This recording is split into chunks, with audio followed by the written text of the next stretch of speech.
Hi. For those who still don't know me, I'm TOEFL Guy, but people just call me Guy.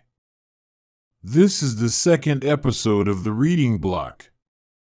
In the previous episode, we saw the format of the test, the questions used in the exam, and talked about the types of text as well. In this episode, we'll discuss 3 types of questions that appear on the reading test: factual information, negative factual information, and inference. There's also a mini section in the style of the reading test, with a sample text about half the size of what's used on the real exam, and questions of the kinds we'll discuss in a moment. If you haven't read it yet, see pages 58 to 67 of the book to find the content of this block and the previous one. If you haven't watched the other episodes yet, or if you want to review, just search the playlist by the block title and the episode number. And if you haven't got the book yet, get it on Amazon. Now let's get started. Now let's look at 3 types of multiple choice questions. The first type is factual information. This is the simplest type. Each section uses between 2 and 5 questions of this type. It is the simplest because the answers are facts, details, definitions, and other information that appear explicitly in the text. Want to see some examples? According to the paragraph, which of the following is a positive outcome of the process? Which of these factors is mentioned in the text? What does the author mention as the major cause of the accident? Although the answers appear explicitly in the text, they are written in a different form from the one used in the questions and alternatives. The meaning is the same, but the words used are not. We are going to do several exercises to practice and be well prepared to answer these questions. The second type is very similar: negative factual information. As the name suggests, these questions ask for information contrary to the text. It is very easy to identify these questions because the words not or except always appear in capital letters.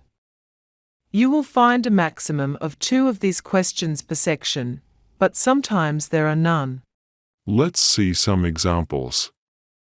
The following are mentioned as forms of energy, except.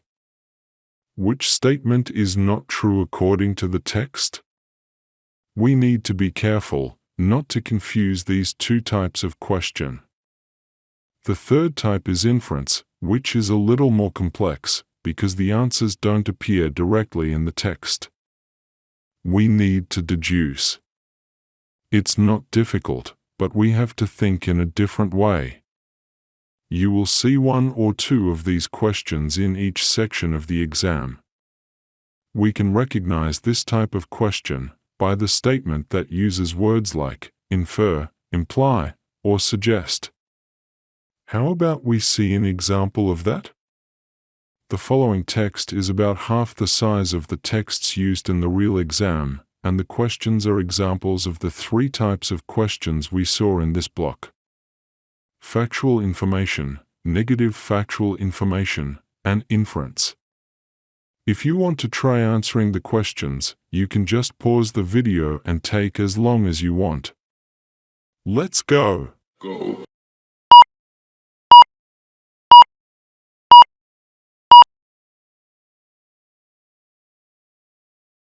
Street dusts are the spread of hard particles in diverse spots of streets. With the fast population growth driving prompt industrialization and urbanization, the amount of dust and the concentration of toxic pollutants in this dust are increasing. Street dusts comprise large quantities of toxic material, including trace elements present in minute amounts in the environment, such as lead and iron, metalloids such as arsenic, and radionuclides, radioactive elements, such as radium and radon, commonly dominated trace metals, metalloid, a known contributor to lead poisoning. A variety of sources is responsible for such concentration, including industrial emissions such as power plants, coal combustion, the metal industry, auto repair shops, urban transportation, mining and smelting operations, municipal waste disposal, vehicle exhaust, brake wear, and consumer products like lead paint. It can be claimed that street dusts are a more suitable indicator of urban environmental quality than the conventional monitoring of the single air, water, and soil due to the fact that they reflect pollution from multiple sources. Street dusts with trace metal metalloids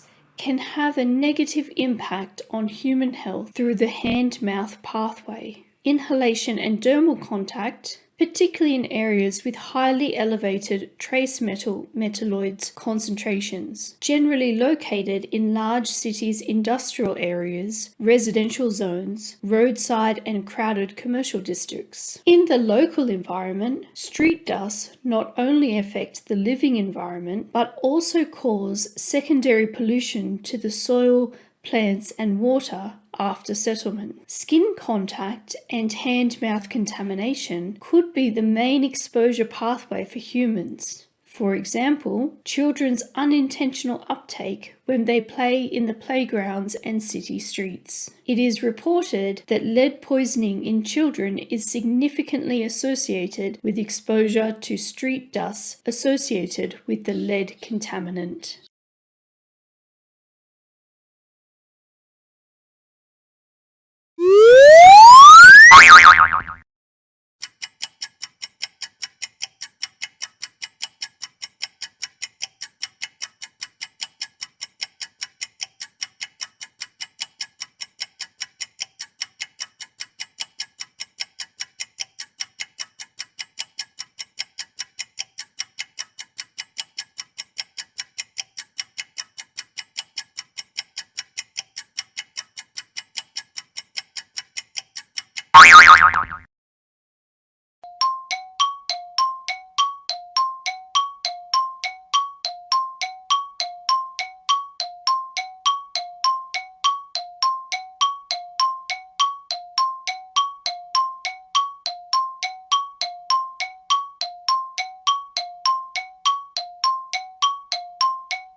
This was the second episode of the reading block.